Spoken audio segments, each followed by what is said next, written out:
Y'a les mamans! Tradanvie est né en 1991, c'est la continuité d'une association qui était à Pavie depuis les années 80 et qui s'appelait Ensemble Populaire de Gascogne.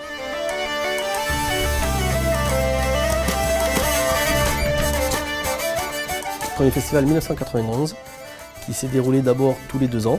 On peut parler surtout de ce qui fait le fondement de notre culture, à savoir le mélange, la mixité, la rencontre, le croisement et les confrontations d'esthétique musicale.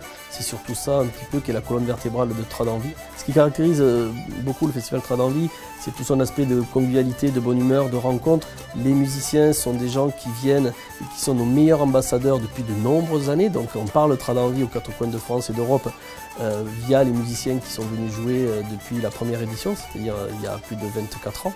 Donc l'esprit de Tradanvie, il est là, il est dans le partage, il est dans la rencontre, il est dans la convivialité. L'important dans Tradanvie, c'est de faire découvrir à un public d'ici et qui vient d'ailleurs des choses qui sont tout à fait originales, curieuses, novatrices, rock, punk parfois, et qui décoiffent et qui surprennent, mais c'est aussi ça qui rend la musique vivante. L'association de Tradanvie est une association gérée exclusivement par des bénévoles et il faut leur rendre hommage parce que dans notre société actuellement, s'engager pour consacrer beaucoup de son temps libre, de ses nuits à faire vivre une association, c'est pas évident. Sans ça, il n'y aurait plus de vie de l'association. Et cette association, du coup, peut mettre en place des activités annuelles.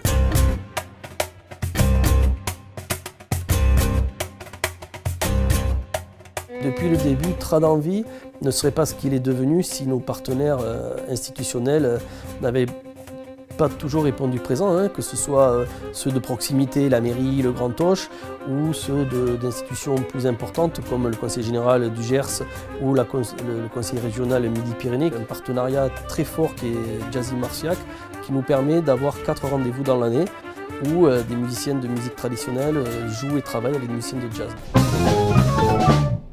Ce partenariat date d'il y a 8 ans, en fait, non 8 ans là, cette année. Le nouveau partenaire qui nous permet de donner une assise plus importante au festival, c'est Circa, avec qui, depuis 2 ans, nous organisons des concerts pendant le festival, mais sur le Dôme de Gascogne, à Auch. Il y a ceux de proximité, la Fenière, qui est une salle de spectacle qui est sur le village et qui nous aide dans le cadre du festival, puisqu'on y organise le concert d'ouverture. Le lycée Lavacan, qui nous permet d'accueillir et de coucher les musiciens. Il y a l'école des métiers et de l'artisanat qui nous permet justement de mettre à disposition des salles pour faire les stages. Depuis 2011, nous avons signé une convention avec des maisons de disques qui alimentent la médiathèque de CD. Dès l'instant qu'ils sortent un album, il est convenu qu'ils en envoient un titre à la médiathèque de Pavie. Voilà, donc il y a un rayonnage ici dans cette médiathèque qui est alimentée par Tradanvie pour le bien de tous les usagers de cette médiathèque au sein du village. Il faut tomber un petit peu les stéréotypes sur l'acception des musiques traditionnelles. Si on est curieux, on va regarder des groupes, on va découvrir des choses et on va être surpris. J'ai un souvenir très marqué en mémoire du festival d'il y a 2 ans où nous avions programmé un groupe qui s'appelait les Violons Barbares avec un musicien mongol, un bulgare et un français qui ont présenté une prestation extraordinaire et les gens ont été scotchés.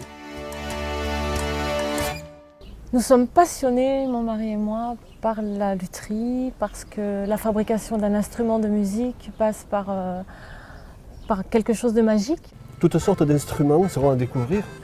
Les exposants pour ce salon de lutherie viennent des 4 coins de France, et aussi d'Espagne, de Catalogne espagnole, d'Angleterre, de Hollande. Les musiciens rencontrent les luthiers, essaient des instruments, ça devient sonore, il y a des partages de musique, il y a des partages de connaissances. C'est la seule manifestation de ce genre dans la région.